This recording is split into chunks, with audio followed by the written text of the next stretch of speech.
Aujourd'hui, on se retrouve pour un épisode spécial, l'Instant SEM. Il s'agit d'astuces des invités expertes. Dans cet épisode, tu retrouveras Chloé Lefao, coach sportif que tu as déjà entendu dans l'épisode 16, dans lequel elle te donne des conseils et des pistes pour te remettre au sport tout en prenant soin de ton corps. Dans l'Instant SEM, Chloé te partage ses 10 astuces de moment. Et son partage concernant les émotions et comment garder son calme est passionnant. Un épisode inspirant et des conseils que tu pourras piocher pour mettre dans ta vie de maman. Allez, c'est parti. Bienvenue dans Maman Sème, le podcast qui cultive le bonheur familial. Je suis Laetitia Hervy, coach et semeuse de bonheur familial. Et surtout, une maman comme toi. Ici, nous allons explorer des moyens de s'épanouir dans notre rôle de mère et de femme, tout en éduquant nos enfants sans s'épuiser ni s'énerver. Seule ou avec mes invités expertes, nous aborderons ensemble une multitude de sujets, de la parentalité à la gestion de la charge mentale, de l'épanouissement à l'organisation, en passant par le développement personnel. Alors si tu recherches des astuces pour une parentalité heureuse, tu es au bon endroit. Alors chère maman semeuse, installe-toi confortablement et prépare-toi à t'aimer pour semer. Alors Chloé, après ce bel échange sur le sport et sur du coup comment appliquer ça dans le quotidien, on aimerait en savoir un peu plus sur ta vie de maman et que tu nous partages un petit peu tes astuces. Alors j'ai 10 questions à te poser, et tu réponds du tac au tac et puis comme ça donc on pourra agrémenter notre boîte à outils. Alors la première question c'est quelle est ta routine pour bien commencer ta journée? En ce moment, elle est nulle. Ah, Un petit bébé. depuis que j'ai mon petit troisième, tout est parti en cacahuète sur la routine. Non, j'essaye toujours de m'étirer au lit, comme je le disais juste avant, pour moi, me mettre en route. Mhm. Et moi, il faut savoir que le matin, généralement, il n'y a pas toujours mon mari, donc j'ai les 3 enfants au réveil. Donc ça enchaîne quand même pas mal. Mhm. Et là, je mets tout juste en place le fait d'arrêter de répéter à mes enfants ce qu'ils doivent faire. J'ai fini par ne plus dire qu'une seule fois les choses. Je réduis les phrases que je faisais. Si tu veux, maintenant, je ne dis plus « Est-ce que tu peux aller te brosser les dents, s'il te plaît ?» Je dis « Brosse à Les dents ». dents. Voilà. C'est tout. Et vraiment, je réduis au minimum tout ça Mhm. pour moi m'économiser et qu'elle se soit beaucoup plus claire et sereine. Parce que j'ai du mal à les lever très tôt. Donc, en gros, en 3 quarts d'heure, il faut que tout le monde soit prêt. Ouais. Mais Voilà. c'est une bonne technique, hein. C'est-à-dire que elles sont informées, la routine est déjà mise en place. Toi, tu es là juste pour redonner le rythme, etc. Et le fait que ça soit déjà mis en place, juste un mot, ça suffit, hein. Il n'y a pas besoin de dire est-ce que tu peux. Donc, c'est une très, très bonne technique. Et après, elles sont très indépendantes depuis toujours. Je pense qu'on, sans chercher à ce qu'elles le deviennent, je pense que notre façon de les éduquer fait qu'elles le sont. Et du coup, par exemple, elles prennent leur petit déjeuner, elles font leur petit déjeuner toutes seules. Donc, à 8 et 5 ans, elles font leur petit déj toutes seules. Parfois, la Zélie, ma deuxième, a besoin d'un peu d'aide, mais elles sont quand même très, très autonomes là-dedans. Donc, chacun s'occupe de soi. Et moi, Ouais. je suis juste là pour rappeler qu'il y a des choses qu'il ne faut pas oublier, Mm. comme un cartable, des chaussures, Ouais. ou un brossage de dents. Ouais. Merci. Quelle est ta méthode ou ton astuce pour éviter d'exploser et de garder ton calme? Tu sais, quand tu sens qu'il y a la colère qui monte et pour refaire un petit peu redescendre tout ça. Quand il y a mon mari, c'est mon mari. Ouais. Quand tu Ça demandes m'est le relais. ouais, ça m'est arrivé de lui dire prends le relais, j'en peux plus, je suis en train de péter un câble. Ouais. L'autre chose, c'est les toilettes. Ok. Donc, Il tu vas m'arrive, t'isoler. ouais, il m'arrive de m'isoler et pour ça, je vais aux toilettes parce que si je vais juste dans ma chambre ou ailleurs, ça va être la question du mais pourquoi tu te mets là? Qu'est-ce que alors que là aux toilettes, même si je vais pas réellement aux toilettes, elles se disent maman est aux toilettes. Et Mm. du coup, ça me permet de poser un peu. J'ai plus de facilité à le faire avec mon petit troisième. Je sais qu'avec ma première particulièrement, tu vois, j'avais du mal à la laisser. Et je me souviens de cette phrase de ma mère qui donc est éducatrice de jeunes enfants. Comme ça, j'aurais vraiment parlé de toute ma famille. Quand May était toute petite, elle avait beaucoup, beaucoup de reflux. Et on a mis du temps à vraiment analyser que ce soit ça, en tout cas les médecins. Et donc, elle souffrait beaucoup. Donc, elle a eu une période où elle pleurait matin, jour et nuit en continu. Mm. Autant te dire que j'étais pas très vaillante à ce moment-là, c'était très difficile. Et donc, j'ai eu à appeler ma mère en pleurs, en lui disant, j'en peux plus, je sais plus quoi faire. Quand je la prends au bras, elle pleure. Quand je la pose, elle pleure. Quand je la berce, elle pleure. Quand je la nourris, elle pleure. Elle pleurait en continu. Et ma mère, elle a dit, mais de toute façon, elle pleure. Je dis oui. Elle me dit, bah, pose-la. Pose-la dans son lit. De toute façon, elle pleure. Va te prendre une pause. Respire un coup. Va aux toilettes. Va sur ton balcon. De toute façon, elle pleure. Et c'est vrai que cette phrase, je l'ai gardée, tu vois, en moi pour mes 3 enfants, en me disant, euh, je ne l'abandonne pas si je prends Mm. une pause et je vais juste expliquer. Et c'est ça qui, pour moi, a changé la chose, c'est de dire, je peux prendre des pauses, je peux péter un câble, je peux craquer, je peux pleurer, je peux fatiguer. À partir du moment où je leur dis, ça change tout, c'est pas Mm. le même état de stress. Et là, c'est vrai que je posais, tu vois, ma fille en lui disant, je suis au bout du rouleau, maman, elle craque, il faut qu'elle prenne une pause, je vais te laisser 2 secondes et je vais te récupérer après, mais je suis juste à côté, il faut juste que je... Et du coup, ça me permettait de le faire. Mm. Et voilà, avec mes enfants, c'est un peu ça aussi, c'est que je peux leur donner un code couleur, tu vois, en leur disant, attention, là, je suis à l'orange, Mm. empire au rouge, vous savez que je me transforme en dragon. Faites Ouais. en sorte que je me transforme pas en dragon.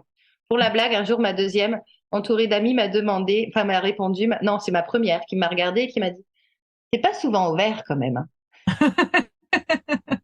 Chose à quoi je lui ai répondu, mais c'est parce que Parce je que ne je le dis viens pas. pas quand je suis au vert. C'est ça.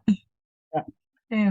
Enfin, c'est important de rappeler que cette pause, effectivement, et d'expliquer à son enfant. Là, c'est compliqué, même un petit bébé, et de dire, voilà, c'est compliqué pour moi, je suis juste à côté, je te laisse 2 secondes, et de reprendre là de l'énergie, de reprendre la respiration et de revenir beaucoup plus détendu, parce que bah, si on se force, on se nie, et c'est là où il peut y avoir des gestes très, très... enfin, qu'on peut en arriver même à secouer son bébé ou des choses comme ça. Ouais, bien sûr. Donc, Alors moi, je suis très, j'ai pas je suis pas gênée de mes émotions et de mes sentiments, et ça peut partir très très fort dans un sens comme de l'autre. Et je suis pas gênée quand mes enfants, moi j'ai déjà pleuré devant mes enfants en leur disant mais j'en peux plus, mais vous vous rendez pas compte comme ça me peine, comme c'est difficile pour moi. Et c'est pas forcément de votre faute, hein, mais là c'est dur pour maman, il mm, faut que vous m'aidiez. Et ça m'est arrivé de sortir dans le jardin et de me mettre à hurler en leur disant, maman, elle est en colère, elle est en train de péter ouais. un câble. Et en fait, ça fait partie de ça. Et vous aussi, des fois, vous êtes en colère et vous pétez des câbles. Et ben, de la même manière, je vous dis, va dans le jardin, Mm. cours, crie, saute, tu vois. Ah oui, tu leur Et montres comment faire, bien sûr, les émotions, elles sont là, et ben, il faut les vivre, en fait. Si tout tu à fait. refloues ça, ça fonctionne pas. Et des Mm. fois, eh ben, on peut pas tout soulager avec des respirations, avec des étirements. Et il faut juste faire sortir l'émotion, le trop-plein, pour pouvoir après revenir sur une respiration, sur quelque chose qui va faire diminuer notre tension. Bien sûr, tout à fait. Ton rituel anti-fatigue, hein, La respiration. la respiration. Alors la sieste, moi j'aime beaucoup les Ouais. siestes. Alors pareil, ces derniers temps, je bosse beaucoup, donc j'en fais moins. Mais qu'est-ce que j'aime les siestes. Mm. Je crois que je serais prête même à me coucher plus tard pour pouvoir juste faire une sieste l'après-midi, tellement j'aime ça, tu vois. J'aime ce moment-là. Mais sinon, la respiration. Quand je suis vraiment fatiguée, c'est ma respiration qui me... Et tu viens faire une respiration pareil qui engage le Oui, périnée. Ouais, toujours. ouais, toujours. Toujours. Alors après, moi, je m'amuse, je vais jouer avec ma respiration, mais si c'est vraiment juste pour me poser, je vais faire une respiration abdominale en ralentissant au maximum, en fermant les yeux. Moi, je suis formée sophrologie, donc on est à la limite de la sophrologie. On va dire qu'on est sur une relaxation type sophro, tu vois. Ouais, Voilà, donc ça, oui, c'est vraiment ce que je vais faire pour me reposer, par exemple, entre 2 cours. Et je vais aussi aller m'étirer. Quand des ouais. fois vous arrivez en cours et que vous me voyez les fesses en l'air, une patte en l'air, c'est que j'ai besoin de ce temps-là pour moi, pour Ouais. un petit peu au repos le corps, et puis repartir après dans autre chose. Quel livre lis-tu actuellement? Alors, livre, ça peut être une série, un podcast voilà, que tu aimes bien. Et... Alors en ce moment, c'était pas le plus fun puisque je lis un livre sur le Pilate. Ouais, ouais. Et tu continues de te former, de Ouais, t'informer. exactement. Je lisais un livre que ma collègue sage-femme m'a prêté là dernièrement sur le bassin, et puis là, je lis un livre sur le Pilate. Et depuis Milo, je suis très mauvaise en lecture, puisque j'ai quand même pas lu grand-chose. J'ai lu en Ouais. fait les Harry Potter parce que ma fille veut les lire et que moi, Oui, je n'ai jamais lu. et que l'idée, c'était de savoir si ça faisait très peur ou pas avant qu'elle les lise.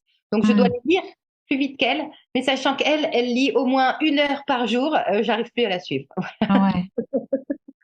Voilà. Donc, du coup, elle peut les lire ou pas, les Harry Potter? Eh ben, elle a lu le 1, elle a lu le Ouais, le 1, ça 1 va, ouais. et elle a commencé à lire le 2, mais on a fait une petite pause parce que quand même, le soir, ça fait un peu peur. Ouais. Elle s'endort aussi, alors ça fait un peu peur. Quel livre t'a transformée en tant que maman? Ah, une question difficile. J'ai lu très très peu de livres sur la maternité, quasiment pas, Mhm. et j'en avais pas envie. En tout cas pour moi, tu vois, sur ma propre Ouais. maternité, j'en avais pas envie parce que, alors déjà, j'ai baigné là-dedans toute ma vie. Parce que ma mère est éducatrice de jeunes enfants, que j'ai été dans des crèches toute ma vie, que j'ai gardé moi-même des enfants depuis l'âge de très tôt. Tu vois, moi, les gens qui me disaient, je me souviens de ma meilleure amie quand elle a eu sa fille qui m'a dit, mais moi, j'ai jamais changé une couche de ma vie. Ça me Ouais. paraissait complètement dingue. Moi, j'ai changé des couches toute ma vie. Donc, j'avais pas, tu vois, ce stress-là de la maternité. Ouais. Pas du tout. Donc, je pense que ça y a joué. Et j'avais envie aussi de découvrir. J'avais l'impression qu'en Ouais. lisant trop, j'allais pas juste me laisser la possibilité de découvrir avec mon mari aussi par moi-même. Voilà. Donc ça, j'ai lu très peu de livres sur la maternité. Ce qui a plutôt changé, je me souviens d'un livre sur lequel, alors je sais pas si c'est vraiment celui qui a fait le plus changer les choses, mais dont je me souviens, j'ai lu un livre qui s'appelle, si je dis pas de bêtises, c'est Où on va, papa? Je crois que c'est ça. Ouais. C'est un livre c'est un auteur qui explique que il a 2 enfants autistes D'accord. par malchance ou par chance, Mm. peu importe. Mais en tout cas, c'est le hasard qui fait que ces 2 enfants l'un après l'autre sont autistes. Et le livre s'appelle Où on va papa parce que que son petit garçon lui lui posait toujours comme question dans la voiture. Et au début, ce papa, il lui répondait en lui disant, on va au supermarché, on va chez mamie, on va. Et à la fin, et ce petit garçon posait toujours la même question comme s'il n'avait pas la réponse Mm. attendue. Et ce papa a fini par répondre à ce petit garçon en inventant des mondes complètement fous. Mm. Bah, avec un imaginaire qui se développait de plus en plus. Et c'est vrai que ce père parle de ses enfants avec beaucoup d'amour et beaucoup d'humour, sans nier la difficulté qu'est d'avoir des enfants avec des handicaps, mais en normant ça un peu dans notre société, tu vois. Mm. Et je pense que ça m'a fait réaliser aussi que quand on est parent, on se dit toujours qu'on va avoir un joli petit poupon tout rose en pleine santé, et qu'en fait, c'est pas ça. Devenir, Ouais. c'est prendre le risque de voir des drames se passer, et c'est accepter que, voilà, il y a tu vas me faire chialer. C'est Ouais. accepter qu'il y ait du mouvement dans la vie et qu'il y en ait d'autant plus et que tu contrôles pas toujours tout et qu'il va falloir apprendre et appréhender la vie avec encore plus de paramètres. Ça a l'air d'être magnifique, ce livre. Ouais, je Ouais. l'ai lu, je pense, en une soirée, sincèrement. Ah ouais. C'est pas très gros, c'est écrit gros, on va dire. Mais ouais, je l'ai lu dans la soirée, j'ai chialé et rigolé au fond. Ouais. Il Tu m'arrive m'étonnes. rarement de rire à voix haute dans un livre, tu Ouais. vois. Pleurer, ça m'arrive plus souvent, mais rire, ça m'arrive pas souvent. Et là, j'ai fait les deux en une seule soirée. Je crois que je l'ai, je te le ferai. Ouais, je viens avec plaisir. Quel est le mantra qui accompagne ta parentalité? Je pense pas au mien, je pense à j'en ai discuté il y a pas longtemps avec ma meilleure amie qui me dit, je suis un pot de vaseline, t'oublies sur moi. J'adore. Donc j'ai directement pensé à ça. Et moi, je te dirais plutôt, ce que je dis à mes enfants et ce que je me dis à moi, c'est je fais de mon mieux et c'est le mieux que je puisse faire. Ouais. C'est le mieux que je puisse faire. C'est beau. Oh, merci. Quel est le truc dont tu ne pourrais pas te passer dans ton organisation au quotidien? Le truc, c'est très large, hein, c'est pour ça que je mets le truc. On peut dire le mec. Eh, pourquoi pas? Le mec, ouais. Mon mari, nous, on a une organisation avec mon métier où moi, je travaille beaucoup le soir. On a une organisation particulière et moi, j'ai la chance d'avoir enfin, mes enfants ont la chance et moi, j'ai la chance d'avoir un mari qui gère, en fait, quand je travaille, il a 3 enfants et il gère ses 3 gosses impeccablement. Et quand je veux aller boire des coups avec des copines, eh ben, il gère. Et puis, enfin voilà, en fait, il sait gérer ses 3 enfants sans moi. Et ça, quand j'entends beaucoup de femmes parler, je m'aperçois que c'est un sacré luxe. Tout à fait. Ça me paraît tout à fait Malheureusement, normal et oui. ça me paraît pas en soi extraordinaire. Et ça devrait pas l'être d'ailleurs. Tout à fait. C'est juste un papa qui s'occupe de ses enfants, c'est normal. Mais, mais mon mari est quand même pas trop. Ouais. Oui, effectivement, ça devrait être normal. Ouais. Ça devrait être normal, mais voilà. Ouais. Sinon, dans le reste, je vois pas, tu vois, d'objets. Je pense que je pourrais me passer de quasiment tout en réalité. Moi, je veux bien prendre mes 3 gosses et aller vivre dans un van au fin fond de l'Amazonie, tu vois. Ça me dérangerait pas. Et voilà, pas besoin de grand-chose. Quelle est ta recette fétiche pour les repas de la flemme? Ah, la semoule. Ça va. Ouais, ça va vite. La semoule et une boîte de conserve. Enfin, nous, on achète des bocaux là de conserve Ouais. d'haricots verts ou de ratatouille ou quoi. Voilà. Et quand on est vraiment dans l'urgence, on prend la semoule en vrac là, un coup d'eau chaude, un petit peu d'huile ou de beurre et c'est parfait. T'as un repas parfait. Une boîte de sardines si c'est le jour des prods, tu vois. Et hop là, ça passe très, Allez. très bien. En plus, ils adorent ça. Tout le monde est content. Voilà, ça J'en passe. mets un peu partout. Par contre, c'est pas la flemme pour Ouais, le bon, ménage ça, après. nous, avec Milo, on est habitués. Il a toujours mangé. Nos 3 enfants ont toujours mangé en DME, donc on n'est absolument plus tracassés par ça. Et d'ailleurs, maintenant, on a un chien qui auto-nettoie derrière, donc ça va. Nickel. Nickel. Quelle est ton astuce pour prendre soin de ton couple en tant que parent? Alors, C'est pas rire évident parce que là, il y a 3 enfants, ouais, un c'est an, ça. Et c'est surtout que 16 Milo est un mois. peu jeune. Hmm. Je vais dire 2 choses. La première des choses, pour répondre réellement à ta question, c'est de rire ensemble. C'est-à-dire, quand même, avec mon mari, on se marre bien, quoi, tu vois. Donc Ouais, ça, juste ça, ça nous aide à nous reconnecter. bien Et sûr, il ça y a fait des du bien. fois où voilà, tu t'es dans le speed et dans tes trucs et juste on se raconte des blagues et on se fait marrer mutuellement. Et ça, c'est chouette. Après, c'est un peu à côté de la plaque par rapport à ta question, mais on a notre petit troisième qui est là. On a vécu hein, pour notre première fille. Je me souviens de la première année où elle est née, surtout avec son reflux, les difficultés que ça a créé. Il y a eu des fois où je me suis posé des questions sur mon couple en me disant ça va plus, on Hmm. se parle plus, on baisse plus, ça va plus. Hmm. Et puis, en fait, ça allait mieux après. Dès que May a grandi, ça allait vachement mieux. En fait, on s'aime, quoi. Tu vois, il n'y a pas de questionnement à se poser là-dessus. Zélie est arrivée et on s'est dit, ah, je me souviens, j'ai vécu déjà ça. Et je me souviens Hmm. qu'après, ça allait mieux.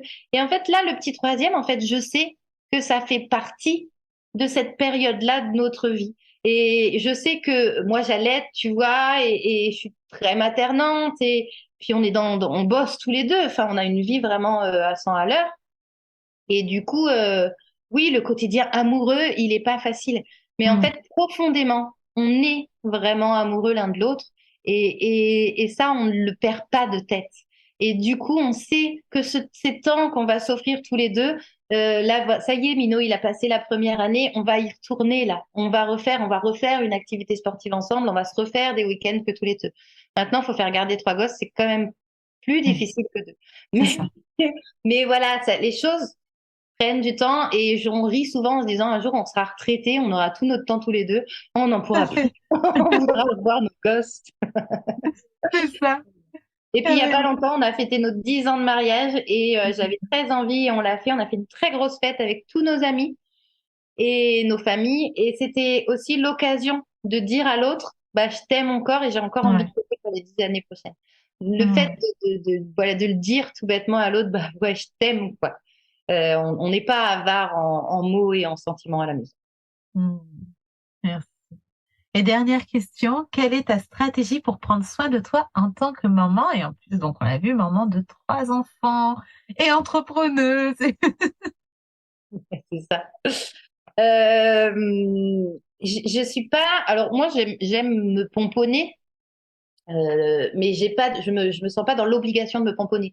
Faut se rendre compte que je travaille quand même en legging toute la journée, avec généralement une coiffure digne d'un petit chignon au réveil, tu vois, et pas de maquillage. Et en C'est fait, ça, ça, quand on te voit en extérieur, on se dit, c'est pas elle. ouais, c'est ça. Souvent, il y a les gens, ils me C'est pas. regardent bizarrement, ils savent pas que c'est. Ouais, ce qui m'empêche pas de temps en temps d'être en mini-jupe, très pomponnée et avec un broche, tu vois. Et en fait, c'est cet aspect de dire quand j'ai envie, je le fais. Quand j'ai pas envie, je le fais pas. Et en fait, c'est ça mon plus grand plaisir. C'est que si j'ai envie de me mettre des paillettes sur les doigts, j'adore me mettre des paillettes sur les ongles, tu vois, et je vais me mettre des paillettes. Et si je veux me mettre des paillettes sur les yeux, je vais m'en mettre aussi, je me l'interdirai pas. Et en même temps, si je suis KO et que j'ai juste pas envie de faire d'efforts, je vais pas le faire non plus. Donc ça me permet de me préserver, tu vois, je trouve d'obligation et surtout de la fatigue liée au fait de se dire, je suis obligée de me maquiller, je suis obligée de... Mm. Oui. Tu fais ce dont tu as besoin pour prendre soin de toi et prendre soin de ton énergie. Ouais, ouais, ce dont j'ai envie, même Mm. encore envie de dire que besoin, parce que tu vois, des fois, moi, j'ai une peau un peu atopique, j'aurais besoin d'être crémée, puis j'ai pas envie. Bah, c'est pas Ouais. grave, je le fais pas, tu vois. Et puis, c'est pas grave, je mettrai du beurre de karité le lendemain, tu vois. Mm. Et puis, ça passera bien. Et puis, personne n'ira regarder que ma peau de mes mollets ressemble à celle d'un crocodile, tu vois, on s'en fout, au final. Donc, ouais, non, c'est pour ça que je parle plus d'envie que de besoin. Mm. Ouais. Merci infiniment, Chloé, pour ce partage vraiment très riche. Il y aura toutes les notes de cet épisode sur le blog. Je vous mets le lien dans les notes de ce podcast. Je vous souhaite une excellente journée et je vous dis à très bientôt pour un nouvel épisode.